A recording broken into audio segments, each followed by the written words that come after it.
overcrowding. And since we already know that these prisons were overcrowded as it is, we can only imagine what it means to have 21,000 Palestinian prisoners within the same spaces.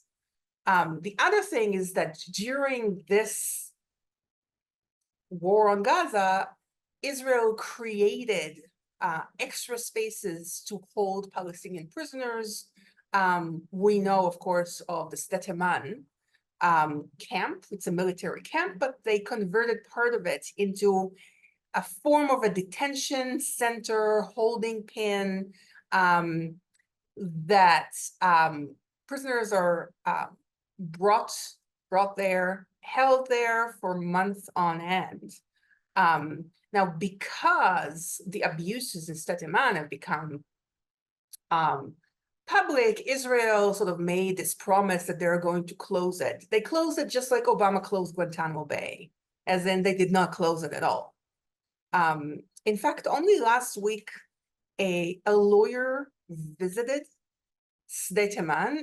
He came to visit a journalist that has been held there incommunicado for months. It's a journalist from Al Arabi, and he was allowed to go in. And so we have probably what is the most detailed account of the conditions that he witnessed. He called it Gitmo, right?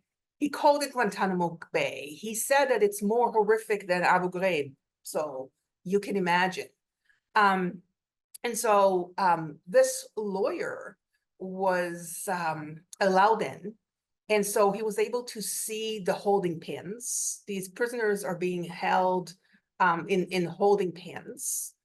So those are not built structures like in places like Nafha or Megiddo prison and all of those. Those are holding pen. Some of it is right outside, right?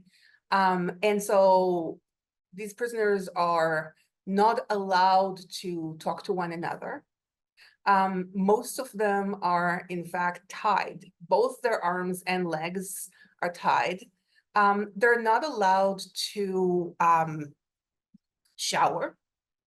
They are not given any clean clothes. In fact, the journalist that he met was allowed to wear, to replace his pair of pants only for this meeting after months and months of being held like that. We also know that the prisoners there are abused on a daily basis.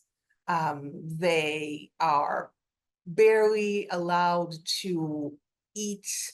They consume a caloric intake that is far lower than what grown men are supposed to get. They are not receiving medications if they are supposed to receive medication. One of the things that we are hearing more and more about is the complicity of healthcare personnel. So Israel is claiming, what do you mean? We are treating them according to international law. And so we have medical personnel that tends to their needs, right? If somebody is ill or injured.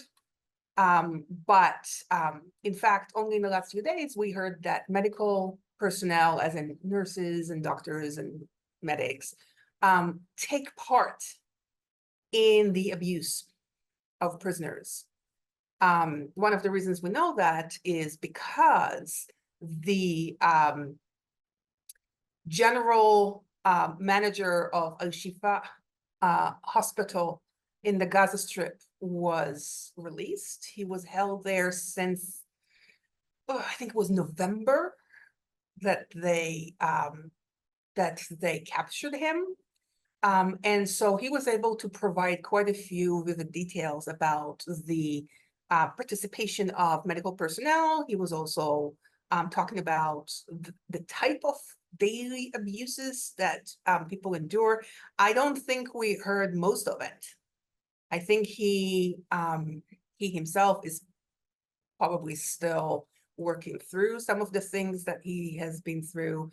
I do remember that other prisoners who were released before him shared that he was especially abused by the Israelis.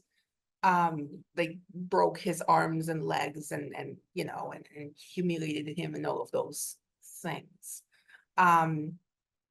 We also know that prisoners are held there with no charges, right?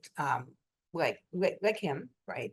Most of the Palestinian prisoners who were captured in Gaza have not been charged with anything, and yet they're held there. And in the mind of the Israeli public, these men, and those are mostly men, these men are guilty simply because they're Palestinians from Gaza. So there was this public outcry about the release of Dr. Abu Salmiya. Even though he was held with no charges, right? There is no evidence that we know against him, right? And so if really the Israeli public upheld liberal values, right, of equality before the law, habeas corpus, and all of that, there wouldn't be such outcry about the release of what looks like an innocent